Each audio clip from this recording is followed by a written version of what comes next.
No problem. Thanks for your time. Oh, not a problem. Well, mate, it was such a huge surprise for us to get the brand new single from you guys. Tell us a little bit about what it's been like back working on this brand new album. It's actually been a dream come true working in the studio again with John Feldman. The Canyon was a mission. It was an art project. It was a lot of hard work. It was a lot mentally, emotionally. It was a draining experience. So to get back into the studio with Feldman and kind of focus on catchy melody and back to the basics of what I think great songwriting is really all about, and not having a kind of selfish projected intentions. It was really nice. John Feldman is true inspiration. I've said it numerous times, but no one works harder than him. He's always ready to go, no matter what. He can write 4 songs a day, and they'll all be really great. So, yeah, just being in the same room with him is inspiring. It's quite magical. If I lived in LA, I would live really close to him, so I could sleep outside his studio door. Just be part of the magic of John Feldman. Yeah, what sparked wanting to work with John again? Of course, it's been a big year for you guys signing with his label, but what sparked that conversation to go back and start working with him again as well? I'm not quite sure what it was. We've maintained a fairly good relationship throughout the years, which is overwhelming to me because I think that I have been in the past quite a difficult artist to work with, and I think with anyone else maybe I would have burned that bridge, but he's like a brother to me, and yeah, it's what making it's kind of just feels like home. It's something you're so familiar with and comfortable with, and this was our 1, 2, 3, 4, 5. This was our 6th record with him, I think, if not 7th. So yeah, it was incredible, man. We had some of the best times I think that you can have writing music and recording it. Yeah. Can you talk us through a little bit about the writing and recording process? Because I know that you're based in Sydney, but did you go back to LA for the entire process, or were you still working on things while you were in Sydney as well? I did. We took a pretty avalanche attack volcano approach to writing songs, just this spew forth of creative energy for like 2 weeks at a time. We started working on the record maybe last October and demoed out maybe 20 to 30 songs on our own. We got in the studio with Feldman and just started from scratch. It's kind of his process. We never even looked at any of the demos we did. And working in the studio with Feldman is kind of day to day very similar. You go in, you kind of start either on a piano or on an acoustic guitar and say, what kind of song are we trying to write? If it's a heavy song, you just kind of riff out a heavy riff and kind of get an overall feeling of content. I think lyrical content sometimes writes the songs for you. So yeah, it was really fun to feel free, like, what kind of song do you want to write? It's like, well, what do you mean? Well, what are some of your favorite songs? What do they sound like? What do they feel like? Like, oh, let's write one that kind of has it feels like a wooden fence in the backyard. Yeah. or anything. You know? Anything's possible, so it's really, really fun and exciting. And nobody's ideas are invalid. Everybody's in there the whole time.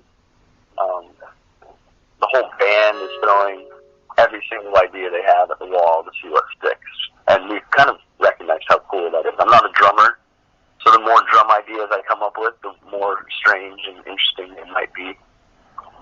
Okay. So we all were sitting in the same room. This is the first time actually that I never took home any lyrical homework as well. Like I tend to like to sit around on words for a really long time and work on them really late at night.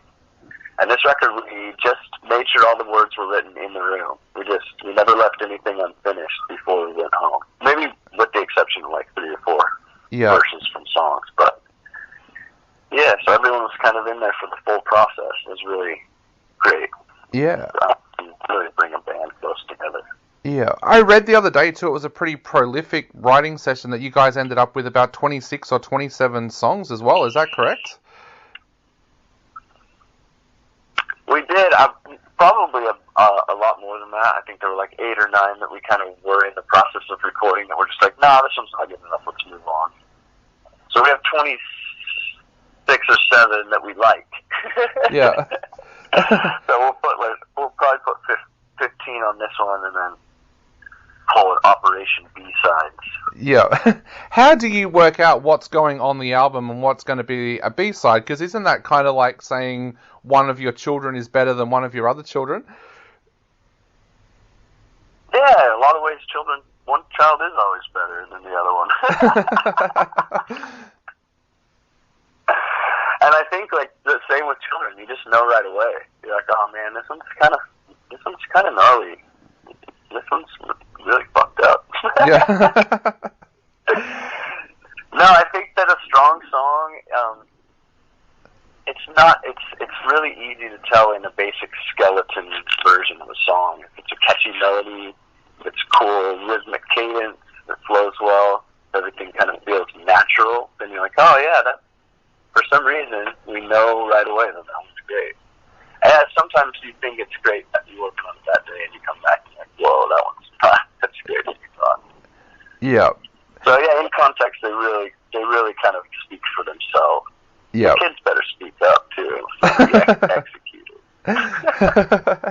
So what kind of themes were inspiring you when you sat down to work on this album? Because I know a lot of people have taken a listen to Blow Me and everybody seems to have a different opinion about what the song is about. So what kind of themes and what was inspiring you when you sat down to write this time?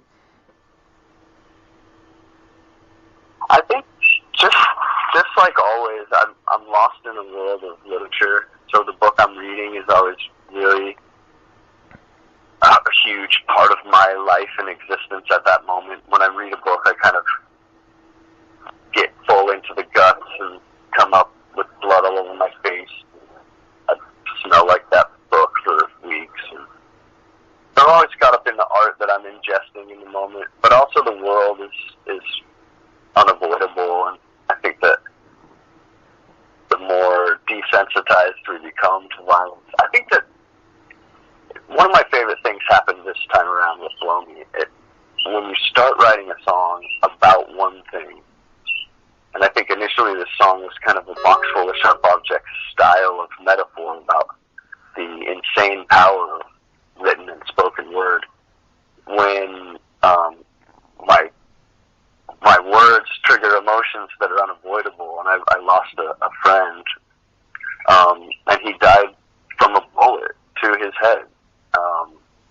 Also, I know that, some of my heroes have also lost their lives the same way. I think often about Kurt Cobain and